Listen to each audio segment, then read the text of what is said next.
வணக்கம் நேயர்களே, இது உங்கள் அபிமான ஊருக்குள்ள பேசிக்கிறாங்க நிகழ்ச்சி. இந்த நிகழ்ச்சியை தொகுத்து வழங்குவது நான் ஈஸ்டர் ஜி அண்ட் பாரட்ஜி. பாரட்ஜி, நம்ம ஊருக்குள்ள பேசிக்கிறாங்க நிகழ்ச்சியை பத்தி ஊருக்குள்ள பேசிக்கிறாங்க. என்ன ஈஸ்டர் ஜி வளர்ற நான் கரெக்டா தானே சொல்றேன். ஊருக்குள்ள பேசிக்கிறாங்க அப்படியே ரிப்பீட் அடிக்கிறேன். அது இல்ல, நம்ம ஊருக்குள்ள பேசிக்கிறாங்க நிகழ்ச்சியை பத்தி ஊருக்குள்ள நல்லபடியா பேசிக்கிறாங்கன்னு சொல்ல வந்தேன். ஓ, அத சொன்னியா? சரி, இப்போ நம்ம தேநீர் விடுதிக்கு போய் கபாலியும் அருமை நாயகம் என்ன பேசுறாங்கன்னு ஒட்டு கேட்போமா? சொல்லாதே யாரும் கேட்டாலும் நம்ப மாட்டான். அட எப்படி நம்புவான்? நீ சொல்றதுன்னா உண்மையை சொல்லணும், நன்மையை சொல்லணும். இப்போ இருக்கிற அரசியல்வாதிகளா நான் உண்மையா சொல்றாங்க. ஆளுக்கு ஒவ்வொரு நாளைக்கு ஒவ்வொன்று சொல்றாங்க, அத்தனை நாள் இன்னொன்று செய்யறாங்க. இவரு பத்தியா நம்ம அந்த பச்சை தல்பக்காரு. ஓ, கருப்பு துண்டுக்காரு சொல்றியா? இல்லப்பா, பச்சை தல்பக்காரு. ஏய், அதான்டா கருப்பு துண்டுக்காரரா? இல்லப்பா, இப்போ அவரு பச்சை தலைப்பாக்காரு. சரி விடு, பச்சை தலைப்பாக்காரு விஷயத்துக்கு வா. அந்த கருப்பு துண்டுக்காரு இருக்கார்ல, அடேய் அடிச்சு. சரி, விஷயத்தை சொல், உன்னை அப்புறமா கவனிச்சுக்கிறேன். இந்த மேட்ரே அதுக்கு தான் வரேன். எல்லாரும் வந்து அந்த குறிப்பிட்ட நாளில் தான் வந்து போயிட்டு நாமினேஷன் பண்ணுறாங்கன்னு சொன்னோம். நல்ல நாள்லாம் பார்க்குறாங்க அப்படின்னு சொன்னோம்.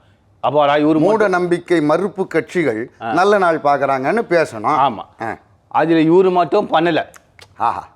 இவரு பண்ணலையே, வா சூப்பர் வா, நம்ம திராவிட கொள்கையில் ஒரு மனுஷன் வந்துட்டாரு அப்படின்னு நான் நினச்சேன். கட்சியில் பார்த்தா பச்சை துண்டு தான் நான் தள்ள கட்டுவேன், அதை வாழ்நாள் முழுக்க கயட்டவே மாட்டேன்ட்டாருப்பா. ஐயோ, அப்புறம் எப்படி தலை குளிக்கிறது? குற்றாலெல்லாம் போனால் குளிக்க மாட்டாரா? அவர் கயட்ட மாட்டேன்னு சொல்கிறாரு. தான் அதை விடுறா. எனக்கு என்னன்னா, இந்த தேர்தலில் வேட்புமனு தாக்கல் பண்ணல. சரி, அந்த இடத்துல ஒரு சின்ன பிரச்சனை வந்துச்சுன்றதுக்காக அங்கே தாக்கல் பண்ணல. வேறு எங்குமே தேர்தலில் நிற்க மாட்டேங்கிறாரு. இது அவருக்கான தோல்வி பயமா அப்படின்னு நீ கேட்குறியாப்பா? நிறைய அரசியல் கட்சியும் கேட்குறாங்க, ஊருக்குள்ள பேசிக்கிறாங்கப்பா. ஏம்பா, இப்போ இவரு நிற்க மாட்டேன்னு சொல்லிட்டாரு. அப்புறம் அந்த சோப்பு சொக்காக்காரு நிற்க மாட்டேன்னு சொல்லிட்டாரு. நம்ம தோப்பு கட்சி அவர் பேர் வச்சது பாவம், அதனால் அவரு நிற்க மாட்டேன்ட்டாரு.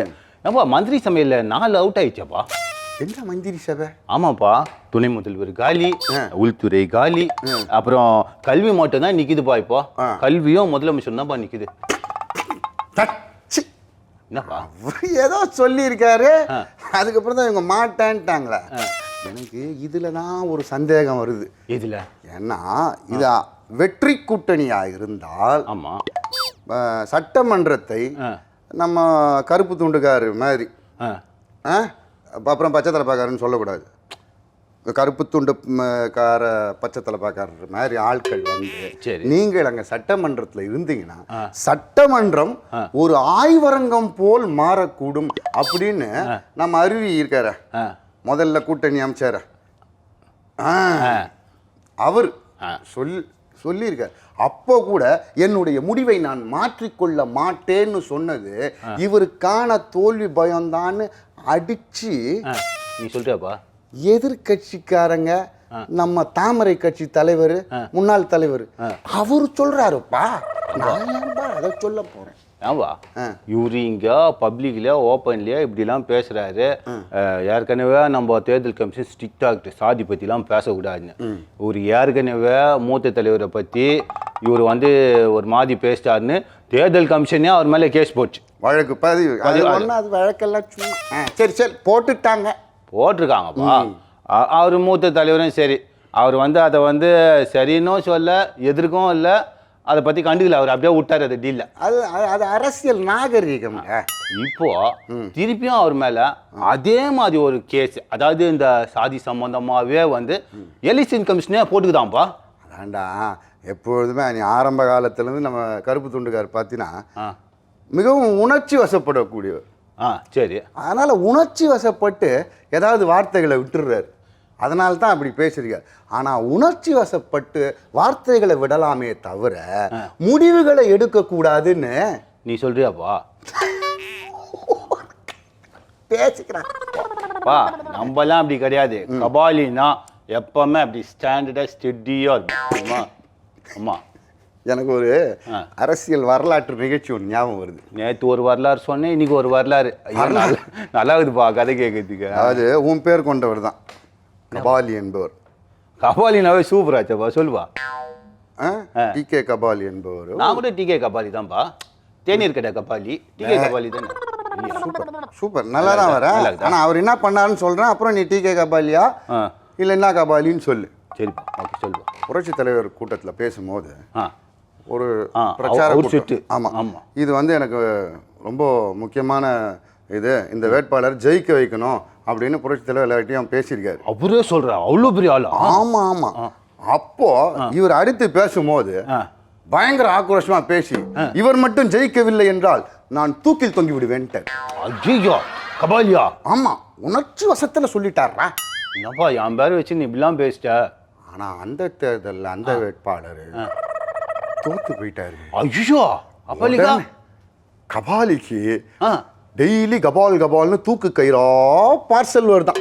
அப்பா ஏதாவது ஒன்று மாட்டினாரப்பா? அது உணர்ச்சி வச. அதனால தான் எப்பொழுதுமே மேடையில் பேசும்போது உணர்ச்சி வசப்பட்டு பேசக்கூடாது. ஒரு விஷயம் இது புரட்சி தலைவர் மேடையில் நடந்தது. புரட்சி தலைவர் மேடையில் இன்னொரு நடந்திருக்கு. இன்னொரு வரலாறு சொல்றேன். இன்னொரு வரலாறா? அப்பா நீ நிறைய ஸ்டோரிப்பா சொல்லுவா. இந்த சூரிய கட்சி தலைவர் இருக்காருல்ல, சூரிய கட்சி தலைவர். ஆமா, அவரும் புரட்சி தலைவரும் மிக நெருங்கிய நண்பர்கள் இல்ல. ஆமாப்பா, 40 வருஷம் நேற்று கூட சொன்னோமே. அவரை பத்தி. யாரு பத்தியா? மூத்த தலைவரை பத்தி. சரி சரி. மேடையில் புரட்சி தலைவரை வச்சுக்கிட்டு ஒருத்தர் ஏகவசனத்தில் பேசியிருக்காரு. ஆமாப்பா, நான் கூட கேள்விப்படுறேன். அவர் பேர் கூட இப்போ ஒருத்தர் பேசினே இருக்கிறாரு. அவர் மாதிரி பேர் தான்ப்பா அவருக்கும். அது இப்போ கூட அவர் பேர் வின்சென்ட். அவர் பேர் பேசினவர் பேர். இவருக்கு அது பேர் சொல்லு. நேராக போய் எழுந்துச்சு போய் புரட்சி தலைவர் சட்டை காலரை பிடிச்சி இழுத்துட்டு வந்துட்டு மேடையிலே உன் வயசு என்ன, அவர் வயசு என்ன, அவரை பற்றி பேச உனக்கு என்ன தகுதி இருக்கு, மன்னிப்பு கேள்னு மன்னிப்பு கேட்க வச்சாங்க. இது அரசியல் நாகரீகம். புரட்சி தலைவரை பற்றி எவ்வளோ புகழாரெல்லாம் சூட்டுறீங்க எல்லா தலைவர்களுமே. யாருமே 50 ஆண்டு திராவிட ஆட்சியில் அந்த 13 ஆண்டை மட்டும் குற்றம் சொல்லி பேச மாட்டீங்க. புரட்சி தலைவர்கிட்ட இருக்க அந்த நல்ல பண்பை இந்த தலைவர்கள் எல்லாம் கொஞ்சம் கடைபிடிக்கணும்னு நீ தானப்பா சொல்ற. ஊருக்குள்ள பேசிக்கிறாங்கடா. தலிவா, உனக்கு ஒரு முக்கியமான மேட்ரு தெரியுமா? ஏய், நம்ம பேசுறது அத்தனையுமே முக்கியமான மேட்ரு தான்னு நீ சொல்றியாப்பா? நானே தான் சொல்றேன், வேற யாரும் சொல்ல மாட்டேங்க. சரிப்பா, இந்த மேட்ரு சொல்லு விடுப்பா. முக்கியமான பயங்கரமான மேட்ரு. பயங்கரமான மேட்ரா? ஆமா, இந்த எல்லாரும் பேய் படம் எடுக்கிறாங்களா, அதை பத்தி ஏதாவது பேசாத. அதெல்லாம் நம்மளுக்கு தேவையில்லை. அதுதான் இப்போ ஒரு பேசினா போயிடுச்சாப்பா. என்னது பேசினா? ஆமாப்பா, பேசினுப்பா. இந்த பேசின் தெரியாது. என்ன நேற்று தமிழ்ல ஒன்று சொன்னா புரியல, நீ இங்கிலீஷ் சொன்னாலும் என்னப்பா நீ? அது அந்த பேசின்பா, அந்த பாத்திரம் எல்லாம். அது இல்லப்பா, எப்படி ஒன்று சொல்றேன், அந்த சின்ன பசங்கலாம் வந்து குட்டியா கவுனு போட்டுன்னு டைட்ஸ் ஃபேஷனா? ஆமாப்பா, அதே பேசின். எதுக்கு நம்மளுக்கு வராததை பேசாத, வர்றத மட்டும் பேசு. மேட்ரு சொல்லு. நம்ம அறிவை காட்டினா ஒத்துக்க மாட்டேன்னு. சரி விடு, நான் மேட்ருக்கு வரேன். நம்ம இவங்க என்ன பண்ணாங்க, அம்மா என்ன பண்ணாங்க, ஸ்டேஜ் மேலே ஆளுங்கட்சிக்கு ஓட்டு போடாதீங்க சொல்லிட்டாங்கப்பா. நம்ம சரியா பேசும்போது உடம்புல ஏகப்பட்ட ஸ்பேர் பார்ட்ஸ் வீக்கா இருக்குதுடா. அங்க எப்படி ஆளுங்கட்சிக்கு ஓட்டு போட? ஏன்பா பயப்படுற? அவங்க சொன்னாங்கப்பா, போட்டியில் டிவி போட்டிலாம் காட்டினாங்க, ஆளுங்கட்சிக்கு ஓட்டு போடுறது தற்கொலைக்கு சமம்னு வர சொன்னாங்கப்பா. ஐயோ, நீ எனக்கு தூக்கு கயிறு கொண்டு வந்துற போல இருக்க. என்னடா சொல்ற? எங்கடா சொன்னாங்க? அதான்ப்பா நம்ம பாண்டிச்சேரியில். அறிவு கட்டவனே அதை இப்படியா சொல்லுவாங்க? பாண்டிச்சேரியில போய் அவங்க பிரச்சாரம் பண்ணும்போது அங்க ஆளுகிற அந்த ஆளுங்கட்சிக்கு ஓட்டு போடாதீங்கன்னு சொன்னாங்கன்னு தானே சொல்லணும். அப்பா, நீ வந்து புல் நியூஸ் வாசிக்கிற, நான் தலைப்பு எழுதி சொல்றேன். நான் ஷார்ட்டா சொல்றேன், நீ பெருசா சொல்ற, அவ்வளவுதான். நீ ஷார்ட்டா சொல்றடா, ஆனா ஷார்ட் எல்லாம் எனக்கு தானடா வருது. வாங்கிக்கோப்பா. அது ஆக்சுவலா வந்து பாத்தீங்கன்னா, இப்படி வெறுங்கால இருக்கிறத விட அந்த கட்டுன்னு போட்டுன்னு இருந்தா தெரியுமா, அப்பதான் ரொம்ப அழகா இருந்தா. அப்படியா? அதனால இன்னும் 2 காலையும் மாவு கட்டு போட்டுனா இன்னும் நல்லா இருக்கும்ல. சூப்பரா இருக்கும்பா. ஏய் மகனே, உன் மாமா மூஞ்சிக்காக உன்னை விடுறேன். ஏனப்ப மட்டும்னா உன்னை அடிச்சு வெளில தள்ளிட்டு இருக்கேன். சரி சொல்.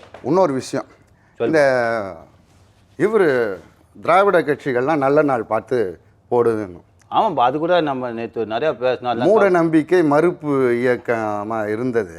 நல்ல நாள் பார்த்து போடுறாங்க. ஆனால் தமிழர் கட்சி செந்தமிழர் அவர் அவர் நல்ல நாள்லாம் பார்க்காம இன்றைக்கு வேட்புமனு தாக்கல் பண்ணியிருக்காரு. ஆமாப்பா, எனக்கு கூட ஒரு ஆச்சரியமா போச்சு.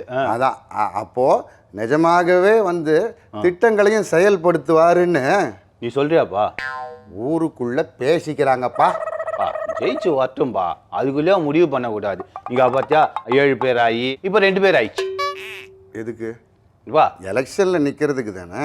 ஆமாம்பா, அவங்க எல்லாருமே இருந்தால் தானே சட்டசபைக்கு போக முடியும். அங்கே போயிட்டு இந்த உன்னுடைய அந்த குறைந்தபட்ச அந்த செயல் அடே விட்றா, அவங்க மேட்ரை விட்றா. என்னவா வேற மேட்ரு என்னன்னு சொல்லு.